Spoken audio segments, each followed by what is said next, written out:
Hey guys, in this video I'm going to show you how to use Seedance 1.0 for free. Now, the first thing I want you to do is actually come here to dreamina.capcut.com, and here on the home page, just make sure you signed in.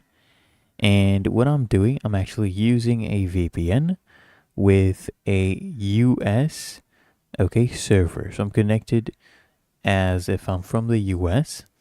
Then you can actually use the video feature, AI video. If you're from other countries, you cannot really use it. So then you come here, you create an AI video, and here you can see a video 3.0. That is the model being used, and this is by Seedance 1.0 Mini. So you can actually use Seedance 1.0. Just go ahead and enter your video prompt, describe it. You can add a reference image as well, and then set these aspect ratios, duration, things like that. And then just generate. Really that easy. If you found this helpful, make sure you smash that like button, subscribe to App Mentor.